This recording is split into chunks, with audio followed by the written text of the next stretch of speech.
Pérez León y Zavala Rivarola desactiven su cámara. Atora también, por favor. Está desactivada, ingeniero. Sí, está desactivada. Ya. Lo que vamos a ver ahora son mecanismos de cristalización. Ustedes bien saben de que hay tres estados: el líquido, el gaseoso y el sólido que posee la materia, necesariamente de acuerdo a la cantidad de calor, a la cantidad de energía que tiene la materia. Obviamente, existen esos tres tipos de posibilidades, o de que la materia está en estado gaseoso, en estado líquido o en estado sólido. Se ve este tema para recordarles lo que ya ustedes han visto en materias anteriores, de que los metales necesariamente, para ser utilizados tecnológicamente, salvo el mercurio, tienen que estar en estado sólido. Y casi todos trabajan a una temperatura baja, que es la temperatura ambiente. De esa forma, todos los metales están en estado sólido formando un cristal. Y el cristal no viene a ser más que una agrupación de los átomos en forma ordenada y repetitiva. Quiere decir de que forman prácticamente una estructura cristalográfica perfecta. Vamos a admitir a Romero.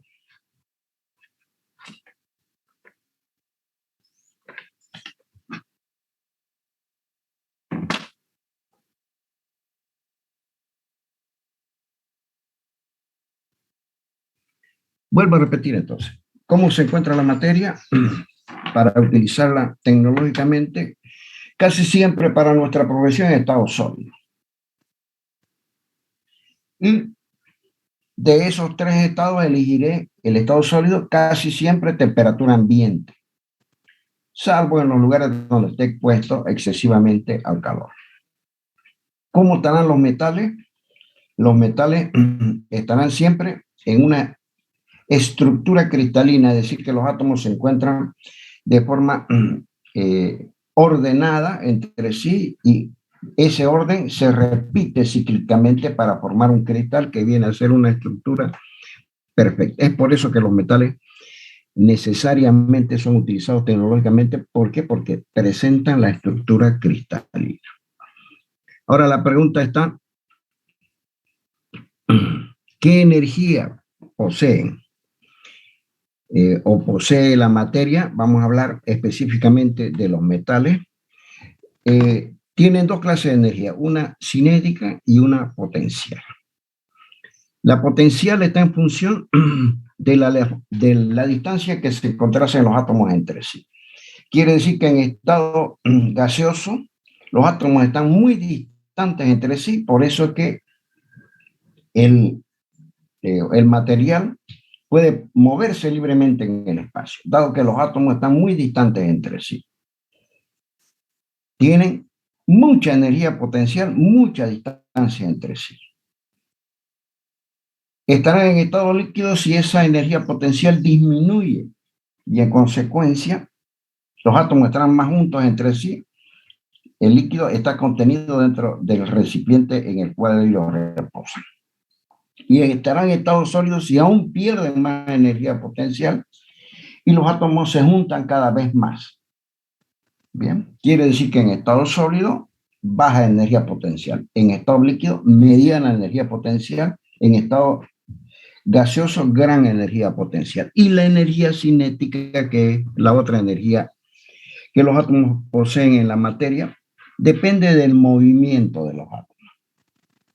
Observen ustedes que la energía cinética es un medio de la masa por la velocidad al cuadrado. Entonces depende del movimiento de los átomos. Si es que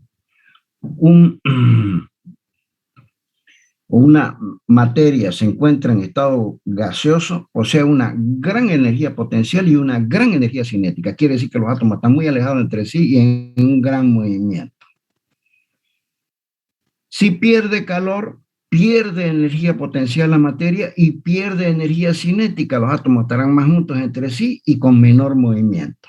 Y en estado sólido, aún más pierde energía potencial. Los átomos están muy juntos y con muy bajo movimiento, baja energía potencial.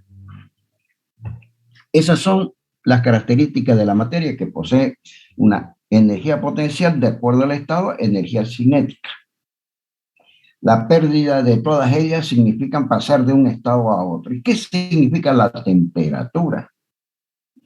Todo el mundo no conoce qué es lo que es la temperatura. La temperatura tan solo me mide el grado de vibración o de movimiento de los átomos. Una materia que tiene una gran energía cinética, que posee un gran movimiento de los átomos, estará a una temperatura mayor que un material que tiene baja energía cinética y obviamente bajo movimiento de esos átomos. Eso es lo que me mide, eso me da la temperatura de un cuerpo, el grado de movimiento de los átomos. Dicho todo esto, que es un recordatorio de física 100, entraremos, ¿verdad?, en la solidificación de los metales. Los metales, habíamos dicho, necesariamente para poder yo fabricar algunas piezas, la tecnología dice que el primer paso es la fundición. Fundo la pieza en un molde y luego, a través de máquinas de herramientas, le doy la forma definitiva a la pieza.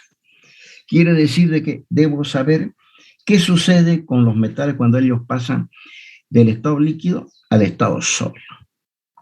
Cuando los metales se encuentran en estado líquido, los átomos poseen una gran energía cinética y una gran energía potencial.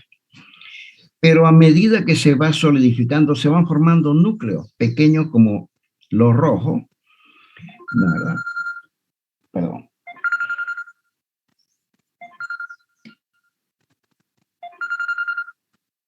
Hola, Fico. Hola, ¿cómo te va? Hola, Fico. Bien, oye. Dice que tengo formulario. Ah, ya. Claro, voy a ir, Fico. Lo que pasa es que yo pasé no hace mucho y estos han presentado prácticamente sobre el límite, pues, ¿no? Ya, voy a ir hoy cerca de mediodía, Fico.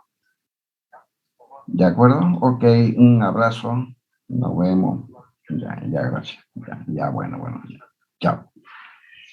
Entonces, es interesante saber cómo pasa del estado líquido fundido al material al estado sólido. Cuando está en estado líquido, la energía potencial de los átomos es grande y la energía cinética también lo es. Pero a medida que van perdiendo energía cinética y energía potencial por la subtracción del calor, o sea, se van enfriando, en el seno del estado líquido se van formando pequeños núcleos.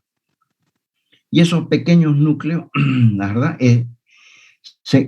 están en el límite, o sea, están en un seno de líquido. Quiere decir pequeños núcleos de átomos en estado sólido. Son muy inestables esos núcleos, que están en estado sólido conviviendo en el seno del líquido. Cualquier alteración de su tenor de energía, ellos se disuelven y pasan nuevamente al estado líquido. Pero a medida que la temperatura va disminuyendo y el material va perdiendo energía cinética y energía potencial, esos pequeños núcleos van creciendo y van atrayendo más átomos que ya han perdido su energía cinética y su energía potencial. Todo ese fenómeno es muy importante nombrarlo porque me va a dar lugar a que yo tenga una predicción del comportamiento de los materiales. Quiere decir que en estado líquido se forman una gran cantidad de pequeños núcleos que a medida que el material va perdiendo energía, los átomos se van acercando, sumando a esos núcleos y haciéndolos crecer. Ese fenómeno se conoce como el fenómeno de nucleación y es extremadamente importante, especialmente en los metales. Bien, entonces, en el punto de congelación donde la temperatura permite la coexistencia de líquido o sólido, podemos quizás verlo a través de un gráfico en el cual el material va perdiendo la temperatura en el tiempo. Por encima de la temperatura de solidificación, el material estaría totalmente en estado líquido. Llega a la temperatura de solidificación y conviven el estado sólido con el estado líquido. Y una vez el material se termina de enfriar, todo pasará en el tiempo al estado sólido. Pero en este periodo necesita, la verdad, para poder solidificarse totalmente un subenfriamiento, es decir, perder energía en forma de calor. Pero como el metal se encuentra en estado líquido y en estado sólido, tienen la misma energía potencial, pero el sólido tiene menos energía cinética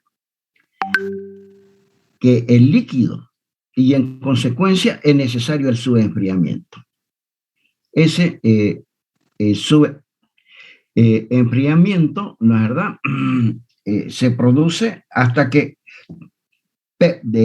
lograda la pérdida de la energía potencial y la energía cinética, pasan directamente al sólido. Ese fenómeno, esta bajada de temperatura, este subenfriamiento, se conoce con el nombre de calor latente de solidificación.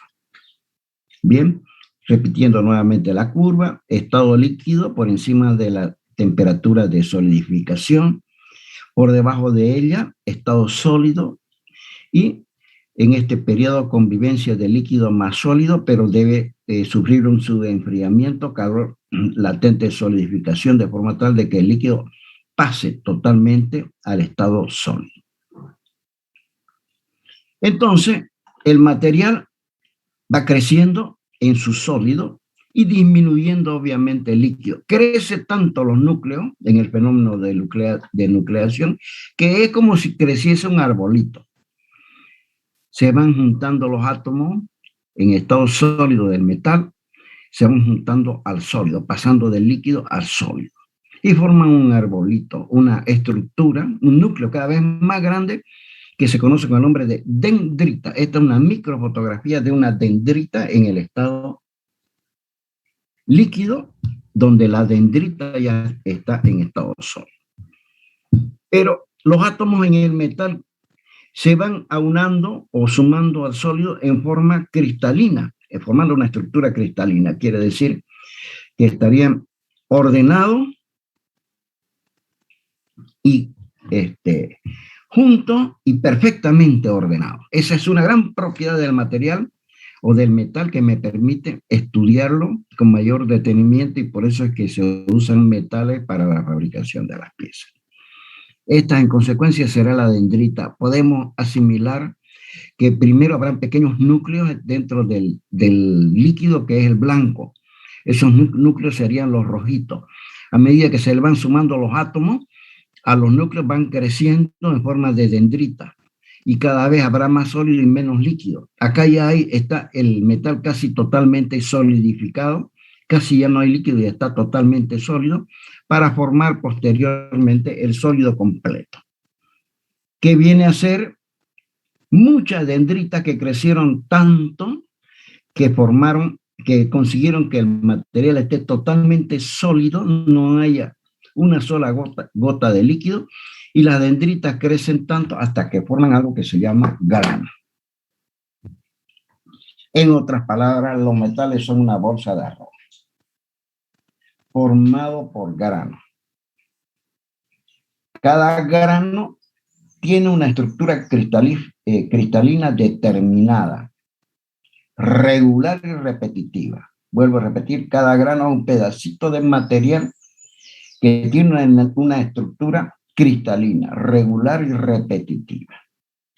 La misma estructura cristalina es igual en todos los granos.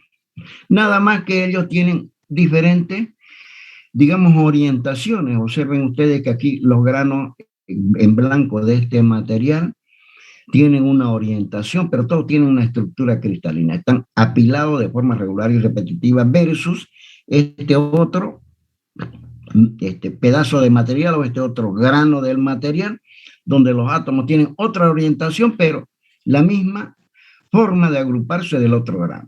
Quiere decir que un grano respecto al otro tienen la misma estructura cristalina, pero con diferentes ejes de la estructura cristalina. Pero cuando los granos chocan entre sí, observen ustedes que los granos chocan entre sí, se forma entre ellos una capa, una divisoria. Esa divisoria se llama frontera de grano, donde todas las impurezas se acumulan acá. Es la zona de mayor energía del material. Estarían todas las impurezas y los átomos no les alcanza para formar una estructura cristalina, quiere decir que están al azar. Evidentemente, en esta parte del choque de dos granos llamada frontera de grano, los átomos es una zona de alta energía muy sensible. Y es muy importante. Dos cosas es muy importante. El tamaño que tuviesen los granos del material y la frontera del grano. ¿Por qué? Porque en un material de grano grande, la frontera de grano es muy menos complicada, menos intrincada. Y si el material es solicitado mecánicamente, entonces la ruptura de ese material se va a producir por el lugar donde existe mayor energía, que es la frontera de grano. Ahora, cuando el material tiene grano pequeño, la frontera de grano es un camino muy sinuoso, muy intrincado. Entonces el material va a resistir más que si tuviese grano grande. Los metalurgistas juegan con el tamaño del grano. Si quieren un material que debe ser deformado, que debe ser trabajado, que debe ser maquinado, logran un metal de grano grande. Pero si quieren un material muy resistente, entonces lo fabrican de grano pequeño. El tamaño del grano, en consecuencia, es algo fundamental. Y eso lo deben saber ustedes y lo van a ver fundamental. Ingeniero, disculpe, una consulta. Perdón, sí. Para que el material sea más resistente, digamos, ¿se requiere un tratamiento más riguroso, un tratamiento térmico más riguroso? Obviamente, hay muchos tratamientos térmicos que están apuntados al crecimiento del grano. Otro, digamos, no importa si usted quiere el eje de una carretilla, por así decir, que va a estar solicitada mecánicamente, pero no es el eje de un automóvil. Entonces, no tiene, digamos, mucha importancia que el eje de una carretilla, que es tan barato, se desgaste rápidamente o se rompa.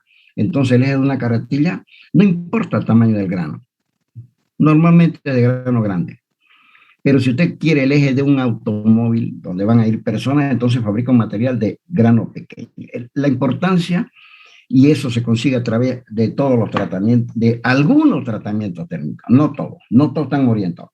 Hay tratamientos térmicos que buscan formar un material de un grano determinado, de un tamaño de grano determinado. ¿Y qué es lo que vamos a ver? Que hay formas de medir el tamaño del grano. Los metalurgistas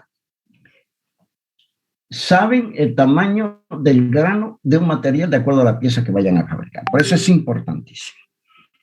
No sé si estará respondida la pregunta. Muchas gracias, ingeniero.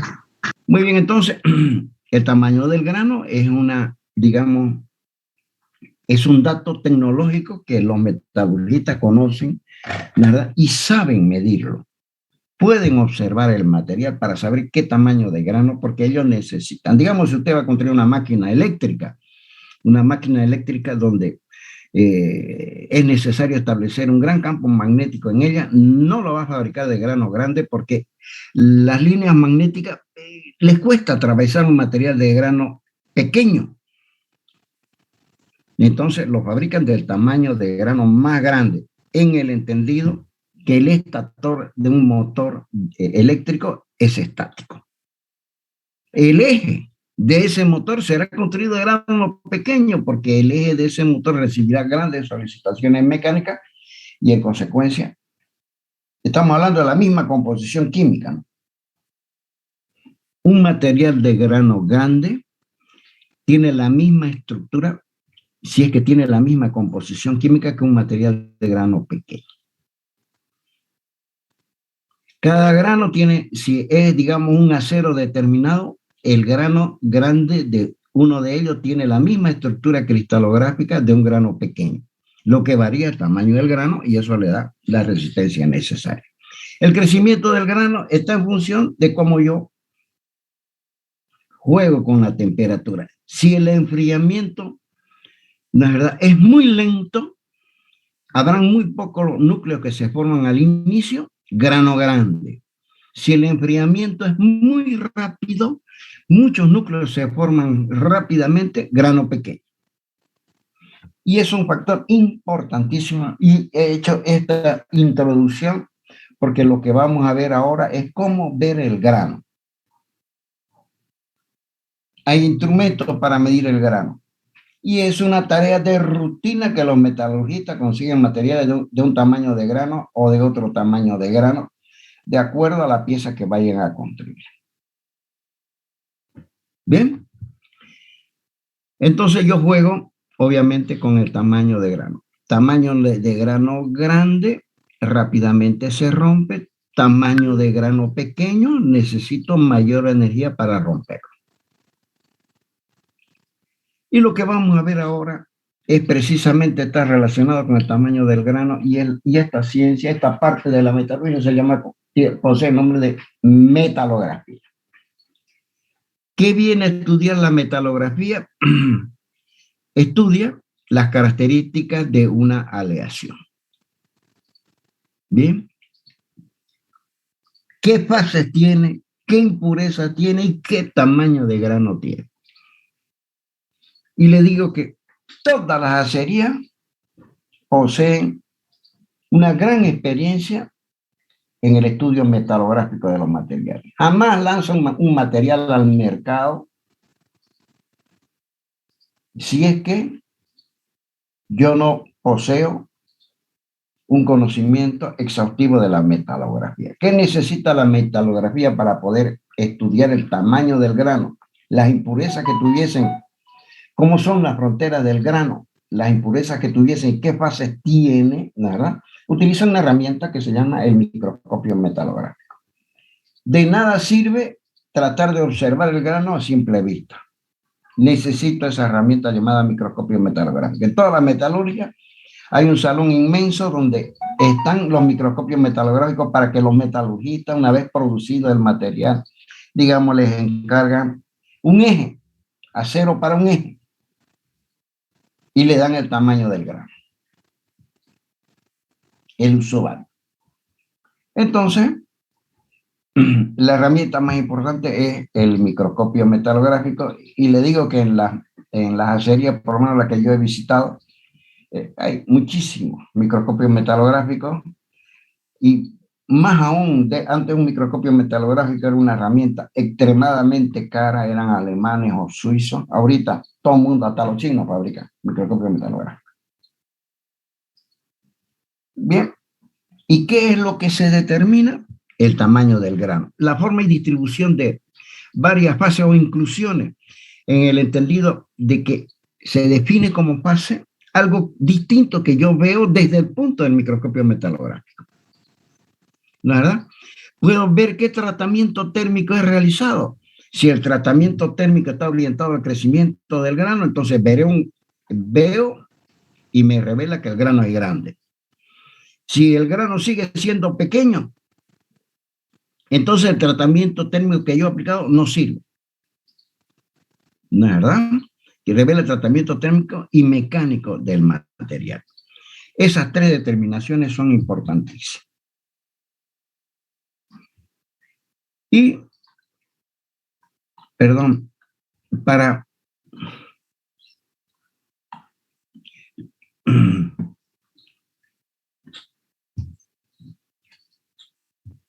poder observar una muestra dentro del microscopio metalográfico, es necesario quemar o realizar muchas etapas. En definitiva, todas esas etapas están orientadas a encontrar o a lograr una superficie tan plana que parezca un espejo. De nada sirve agarrar una muestra y directamente llevarla al microscopio metalográfico. Debo trabajarla en varias etapas de forma tal de conseguir en la observación con el microscopio metalográfico una superficie tan pulida, tan bien terminada que parezca un espejo. Si es que yo llevo una pieza cualesquiera para mirarla con el microscopio metalográfico, no voy a ver nada. Debo trabajarla. Todas esas etapas, la primera se conoce con el nombre de muestreo. El muestreo significa tomar una muestra del lugar donde se hubiese producido una falla o del lugar que a mí me interesa estudiar. Si un eje se rompe en la punta, ¿para qué voy a tomar una muestra del medio del eje que no sufrió falla? Tomaré una muestra de la punta del eje donde se produjo la falla. Entonces, o si no, de cualquier lugar donde yo deseo estudiar. Para ello, debo sacar una muestra que yo pueda manejar. Si es el eje de un gran camión, no voy a agarrar el eje completo y lo voy a trabajar. Sacaré un pedacito, una muestra, por eso se conoce con el nombre de muestreo, del eje en el lugar donde se hubiese producido la falla o en el lugar que yo deseo estudiar. Si el material es blando, agarro una sierra de esas mecánicas, un arco y lo corto y ya tengo mi muestra para poder trabajar. Que la pueda agarrar con la mano. Ahora, si el material es muy duro, agarro una moladora y con un disco de corte obtengo un pedazo. Siempre es bueno refrigerar la zona donde el disco de corte ataca al material, porque si se calienta demasiado, normalmente se pone rojo vivo, porque el disco de corte actúa por fricción. De esa manera, entonces, es necesario refrigerarlo. Existen líquidos refrigerantes que en el momento que yo estoy cortando, me enfrían el material de forma que no se caliente excesivamente y lo que yo deseo observar por la temperatura cambia. Entonces, la primera etapa, muestreo. ¿Qué significa sacar una muestra? ¿De dónde la saco? Del lugar que yo deseo estudiar. ¿Qué utilizo? Un arco de sierra si el material es blando o una amoladora con su disco de corte si el material es duro. Esta es una etapa importantísima que el metalurgista debe obviamente conocer. Luego de realizado el muestreo, aquí tienen, ¿verdad?, una máquina con su disco de corte, su motor eléctrico, su disco de corte, su prensa para agarrar el material. Aquí tienen pedazos de material ya cortado. Una vez aprieto con esta prensa el material, bajo este cobertor y pongo en funcionamiento. Y aquí tienen esta manguerita negra, y esta manguerita negra me va a lanzar un aceite que se mezcla con el agua en forma de leche. Tiene el color de una leche, que es el líquido refrigerante. Existen máquinas, ¿verdad?, para realizar esta labor. Este cobertor, si es que el material es acero, va a lanzar una gran cantidad de chispas, no permite que la chispa me venga al ojo. Bien, aquí está la botonera de comando de la máquina, una máquina muy robusta y de un costo bastante considerable. Todo este tipo de máquinas la poseen las metalurgias o los lugares donde se vayan a hacer los ensayos de materiales. Nada, con esta máquina se logra la muestra. Aquí ven toda una serie de muestras.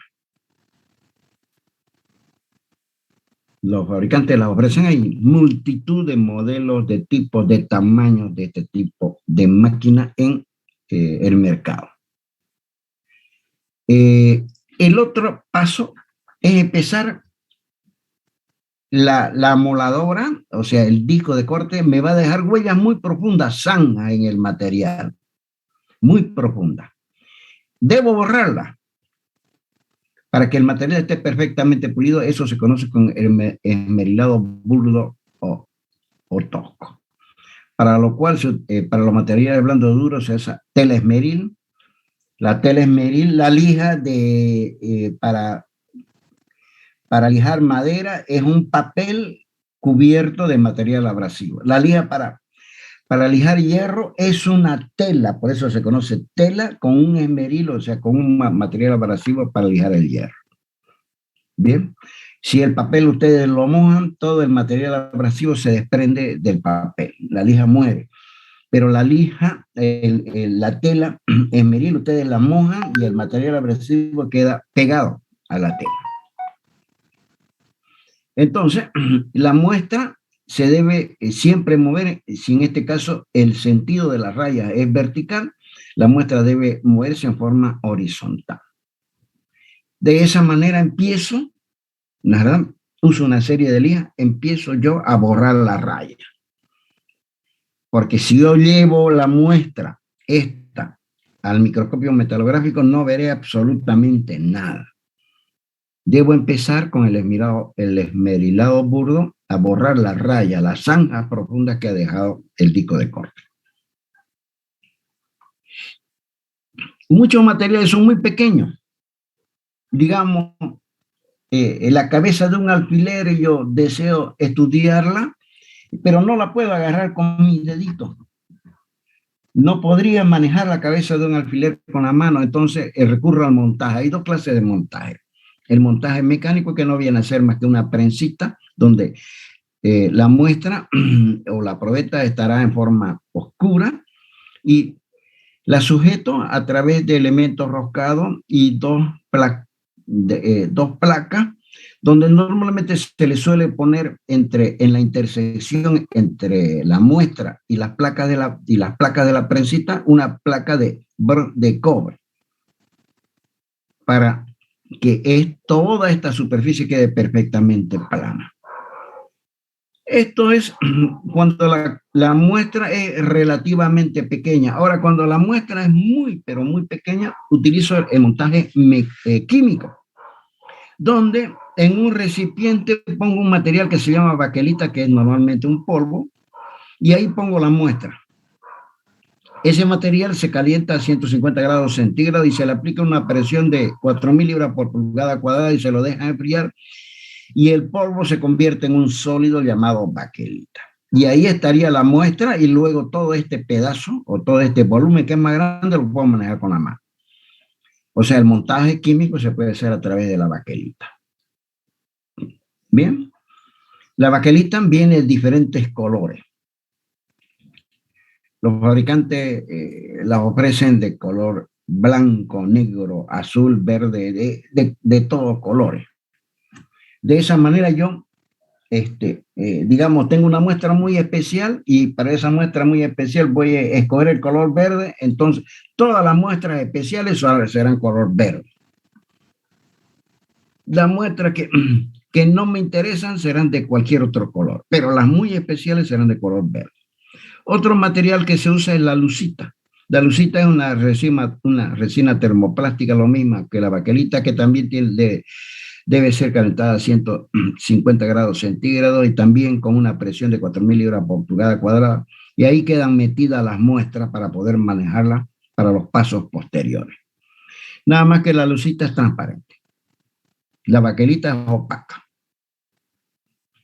La blusita también es otro material muy usado, es transparente. Ahora ya se utiliza resina epóxica, ¿no es verdad? En un recipiente se mete una resina que endurece a la temperatura ambiente, pariente del popsipol, y se pone la muestra, y ahí obtengo el muestreo rápidamente, o mejor dicho, el montaje rápidamente. Existen dos clases de montaje: el montaje mecánico y el montaje químico. Dado, si es que la muestra es más o menos grandecita, utilizo el montaje mecánico, que es el más fácil de aplicar. Y si la muestra es más pequeña, utilizo como una cabeza de un alfiler, o la hoja de un pedazo de hoja de una navaja para afeitarme. Utilizo, ¿verdad?, el montaje químico. Luego de eso viene otra etapa. Ahí tiene, ¿verdad?, una máquina que me da la temperatura, y con esta palanquita la presión necesaria para poder hacer el montaje en el montaje químico, ¿no? Esta palanquita me permite un sistema hidráulico que ejerce una gran presión para conseguir las 4.000 libras por pulgada cuadrada. Existen maquinitas que me hacen que me facilitan, ¿no es verdad?, la labor del montaje químico especialmente. Después viene el pulido intermedio. Se hace el pulido intermedio, ¿no? También se usa tela esmeril, pero muy fina, ¿no es verdad? Ustedes saben que la tela esmeril viene con números, de acuerdo a los ceros que ella posea. Puede ser de un 0 o de 4 ceros. Eso me da el tamaño del material abrasivo. Se hace en seco para materiales duros. Ahora, si el material es blando, la verdad se usa carburo de silicio, la verdad, que están embebidas en una resina, la verdad, que esa resina actúa como lubricante. También se usa material abrasivo embebido en plomo, y ahí es un plato giratorio, y ahí se utiliza, ahí se hace la labor del pulido intermedio, ¿no? Parafina también se utiliza. La parafina es el material con el que se hacen las velas. ¿Bien? Donde dentro de la parafina se la derrite y se la mezcla con material abrasivo, y con eso se hace el desbaste del material suavemente hasta conseguir que esté casi de una superficie perfectamente plana, que pertenezca a un plano, y casi perfectamente pulida. El penúltimo paso viene a ser el pulido fino. Bien, el pulido fino ya se hace con pastas abrasivas. No sé si habrán visto ustedes que cuando un pintor pinta una movilidad, le pasa la pintura y la movilidad queda media opaca. Y después agarra un trapo, le echa una pomada y empieza a frotar con ese trapo toda la movilidad. Y obviamente la movilidad queda brillante, queda hermosa. Esa pasta, en ese abrasivo, una técnica similar se usa para los efectos metalográficos, ¿no es verdad? Hay varios tipos de abrasivos. Está el óxido de aluminio para materiales ferrosos, el óxido de cerio para aluminio y manganeso. El más efectivo de todo, pero es muy caro, se llama la pasta de diamante y el óxido de cromo. La pasta de diamante, ustedes saben que el diamante es el material más duro que existe en la naturaleza. No existe otro material más duro que el diamante. Entonces, es un abrasivo efectivísimo. Bien. Entonces, ese abrasivo se utiliza justamente para pulir el material. Se logra una superficie perfectamente pulida, que parece un espejo, y ya es apta para poder observarla en el microscopio. Esa pasta se pone en un paño. Hay muchos tipos de paño. Un paño para poder frotar esa pasta abrasiva. Se puede poner un paño de seda que no posee pelo, un paño de billar de mesas de billar que posee un pelo muy pequeño, lonilla con pelo intermedio, terciopelo con mucho pelo. ¿No es verdad? Los chapistas, que son más expertos, en vez de hacer a mano el pulido, usan una máquina que gira lentamente y tiene un disco llenito de pelo donde ellos ponen ahí la pasta abrasiva para que la movilidad quede perfectamente brillante. Muy bien. Entonces, para el pulido fino se utiliza un abrasivo, una pasta pulidora que se pone encima de una tela, y con esa tela se procede a la etapa del pulido fino. Existen máquinas para esto. Aquí tengo un plato donde coloco la muestra, donde coloco, perdón, el abrasivo. Este plato está recubierto de paño, y acá pongo la muestra y ella la pule, la máquina, ¿verdad? Y por último, después del pulido fino, viene la última etapa, antes de observar con el microscopio metalográfico, que se conoce con el nombre de ataque químico. Es la última etapa. Si es que yo llevo una muestra con el pulido fino al microscopio, no veré nada. Debo proceder al ataque y que se hace a través de líquidos ácidos. ¿No es verdad? O sea, quiere decir que la superficie bien pulida se la somete a la acción o al ataque químico con líquidos ácidos. Y esos líquidos ácidos pueden ser nitral, que es ácido nítrico, en muy baja proporción, fíjense, de 1 a 5 miligramos en el alcohol metílico. Picaral, que es ácido pícrico. 4 gramos, ¿no es verdad?, en alcohol metílico, ¿no es verdad?, en el 100% de alcohol metílico. Persulfato de amonio, reactivo palmetrón, que es óxido crómico, sulfato de sodio, de acuerdo al material. Quiere decir que para cada material existe un reactivo que me produce el ataque especial. No se puede utilizar los reactivos que uso para el acero para hacer esa acción en el aluminio o en el cromo. No es lo mismo un acero inoxidable que un acero común, un acero dulce. Existen tablas que me dicen para tal material, use usted tal reactivo químico. ¿Cuál es la misión del reactivo? ¿Por qué, por último, tanto me esforcé en dejar una superficie pulida como un espejo para posteriormente atacarla? La misión del reactivo químico es que ese químico se come todos aquellos lugares que posee el material de alta energía. Ataca primero al grano, donde los átomos están en forma regular y repetitiva, formando una estructura cristalina perfecta, no lo ataca.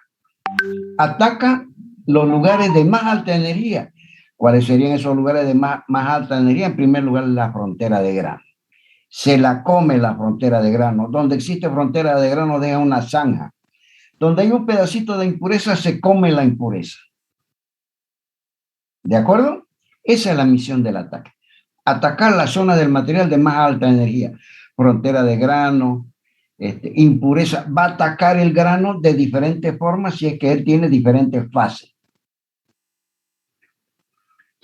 Una vez, entonces, lo llevo al microscopio metalográfico. El microscopio metalográfico es diferente al microscopio para uso biológico. No es verdad que cuando me van a sacar una muestra quieren hacerme un análisis de sangre, si yo no tengo parásitos o tengo algún problema con ese análisis de sangre, me vienen, me sunchan el dedo o me sacan un poco de sangre y la ponen entre dos plaquitas de vidrio y eso se le dan al bioquímico.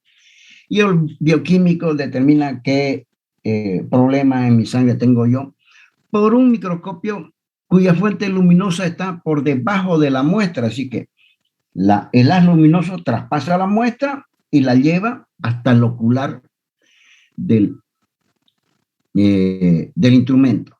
Pero los metales son opacos, no pueden ser traspasados por la luz. Entonces, el microscopio metalográfico actúa por reflexión, no por transparencia. Quiere decir que tengo una fuente luminosa externa, tengo un banco óptico, lentes, que canalizan las ondas electromagnéticas, que es la luz, ¿verdad? Los rayos de luz lo canalizan, lo hacen chocar en un espejo y el espejo lo va a reflejar hacia la muestra, hacia la probeta en forma oscura. Y los rayos de luz chocarán con la probeta. Como no la pueden traspasar, se van a reflejar esos rayos de luz y van a volver al ocular, donde se amplían hasta 2000 veces. Bien, entonces el microscopio metalográfico actúa por reflexión, quiere decir que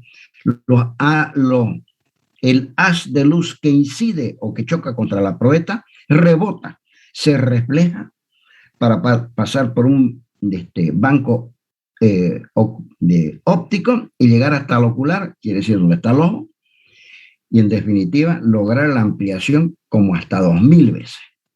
Por encima de las 2000 veces ya el microscopio óptico no es adecuado. pero ampliar algo 2000 veces es una fantasía. Entonces todos los rayos de luz que vienen de la fuente luminosa atraviesan un banco óptico, chocan contra un espejo, el espejo los envía hacia la muestra y rebotan en la muestra reflejándose hacia el ocular. Una vez realizado eso, yo observo esto. Fíjense, esta es una microfotografía donde existe claramente el grano y manchitas impurezas que están dentro del material. Y puedo medir el tamaño del grano, puedo saber si este grano es grande o es pequeño, cosa que es importantísima en metalurgia. Bien, ya yo sé que este material es un material de grano grande, lo puedo medir el grano, donde está en forma clara el grano y la frontera de grano está en forma oscura. Observen ustedes que la frontera de grano está en forma oscura. ¿Por qué? El grano está más claro, más blanco y la frontera de grano más negra. Porque sucede de que el reactivo químico se comió la frontera de grano. Donde era la frontera de grano, dejó una zanja. Esta zanjita verde. Debido a que se comió la frontera de grano, hay una imperfección, hay alta energía y el ácido siempre se come los lugares donde posee mayor cantidad de energía.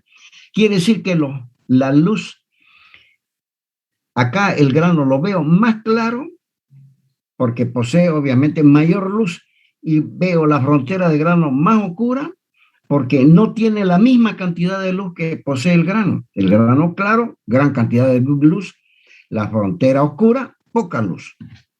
A ver, yo en una habitación entro con una luz fuerte, veo todos los objetos claramente. Apago la luz, no veo nada, oscuro. Menos luz, menos claridad. De esa manera, entonces, todos los rayos de luz que chocan en el grano, chocan en que no tiene imperfecciones, chocan en una superficie perfectamente plana a 90 grados con un ángulo de incidencia y rebotan a los mismos 90 grados con un ángulo de reflexión. Gran cantidad de luz es devuelta al ocular, lo veo claro. Pero en la frontera de grano, que es una zanja, los átomos chocan, como no encuentran una superficie con el ángulo de incidencia a 90 grados, el haz de luz se desvía, como los rojitos, se desvía, se va a otro lado. No van al ocular, menos luz, oscuro. ¿De acuerdo? Esa es la razón del ataque. Dejar una zanja en las imperfecciones o en la frontera de grano, de forma que los rayos de luz se desvíen y no sean devueltos al ocular. Donde es el grano, todos los rayos que inciden sobre el grano perfectamente plano, son devueltos hacia el ocular, más luz, más claro. Frontera de grano, menos luz, más oscuro. Esa es lo que se consigue a través de lo que se conoce con el nombre de la metalografía y el fluido. Es uno de los primeros ensayos, ¿no? Es un ensayo que muchas veces es destructivo, ¿no? Porque tengo que cortar un pedacito de pieza, pero el ensayo metalográfico es el primer ensayo clásico. Que se procede, ¿no es verdad? Siempre se realiza para ver el tipo y la calidad del material que yo deseo lanzar al mercado. Me muestra también cómo se distribuye otro material. Por ejemplo, esta es una fundición, una fundición nodular. En la fundición nodular me presenta muchas fases. Esta es una fase distinta a esta porque la veo de distinto tono en el microscopio metalográfico. Esta la veo oscura y esta blanca. Y está llenita de rayitas. Fíjense aquí, el grafito de la fundición gris está en forma de lámina. Pero acá el grafito está en forma de nódulo. Observando yo veo si es que lo que yo quise obtener es coherente con el esfuerzo que he hecho para la fabricación. Por eso que la metalurgia es una ciencia extremadamente amplia. No tuviéramos aviones, automóviles, ferrocarriles, puentes ni edificios que son después de principios del siglo XX, de 1900, que han nacido, si no hubiese sido por esta tecnología que me permiten, ¿verdad?, visualizar el comportamiento de los materiales.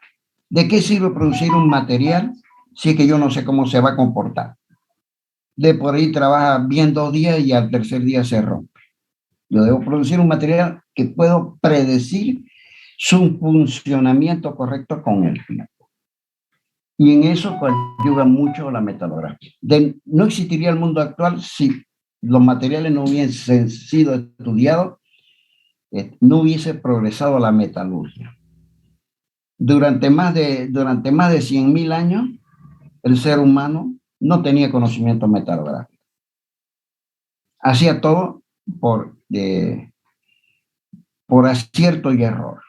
Habían muchos lugares, ¿no es verdad?, especialmente en la producción de armas, de espadas, de lanzas, donde tenían más conocimiento metalográfico, obtenían mejor material, producían mejores armas, ganaban la guerra. Es famoso en la producción de espadas el acero de Damasco. Era un acero que se producía en la ciudad de Damasco y que daba lugar a espadas muy finas. Y ahora se produce en forma masiva, ¿no es verdad? Fierro hay por todas partes. En la época de Tutankamón, el fierro no existía. O sea, el acero. Que una persona tenga un cuchillo de acero era como si tuviese una joya. Hasta 1800 el aluminio no existía, como ahora vemos en las ventanas, en todo lugar, estructura de metal aluminio. A la reina de Inglaterra le regalaron una joya más valiosa que el oro. Estaba hecha de aluminio, porque no había la tecnología para poder producir el aluminio. Y el aluminio es uno de los metales más abundantes en la naturaleza. ¿Bien? A todo esto nos ha llevado las técnicas metalográficas. Por último, aquí tienen microscopios metalográficos. Muchos de ellos ya tienen una cámara incorporada. Muchos de ellos ya tienen estos son los clásicos, ya tienen un monitor de la computadora donde queda almacenada toda la información. Fíjense, estas son microfotografías de distintos metales. La verdad queda la información en el software y en el CPU y es inmediatamente exportada o almacenada. Antes estas microfotografías se hacían en film, o sea, en ¿cómo se llama? En película fotográfica y se archivaban, ¿no? Entonces se produce un material y el fabricante le escribe al que busca ese material: mira, te estoy mandando la microfotografía de la propia estructura del material para que vos veas que hemos obtenido el material que vos deseas, ¿no? Ya los más modernos poseen monitores. No, fíjense, en realidad los microscopios metalográficos han disminuido sustancialmente de precio. Antes eran muy apreciados, muy caros. Eran de procedencia alemana, suiza, que eran los que tenían la mejor ciencia para la obtención de los lentes. Ahora lo han reemplazado por métodos informáticos. Y observen ustedes que si yo deseo por encima de los 2.000 aumentos, obtener mayor aumento, que este tipo de instrumentos lo poseen los laboratorios, utilizo un microscopio electrónico. El microscopio electrónico tiene la posibilidad de aumentar hasta 20.000 veces. Obviamente todos los materiales que son observados con el microscopio metalográfico son aquellos de, digamos, de alta seguridad, como por decirle los álamos de una turbina de un motor de reacción para un avión. Los miran a través del microscopio electrónico. El microscopio electrónico tiene un gran defecto. El defecto es que no actúa por reflexión, sino actúa por transparencia. Y es un instrumento extremadamente caro. Solamente los grandes laboratorios tienen un microscopio electrónico. Los grandes laboratorios, la grande industria metalúrgica poseen un microscopio electrónico. O los grandes laboratorios, muchos de ellos montados por el gobierno, porque es un instrumento muy grande, una instalación muy costosa, muy voluminosa, y que requiere de tecnologías de preparación de la muestra muy depurada, que al final solamente lo poseen los grandes laboratorios.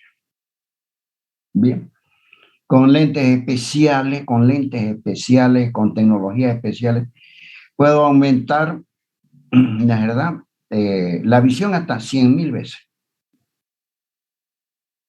Por el microscopio metalográfico, sin una preparación extremadamente depurada, hasta 20.000 veces, 10 veces más que el microscopio óptico.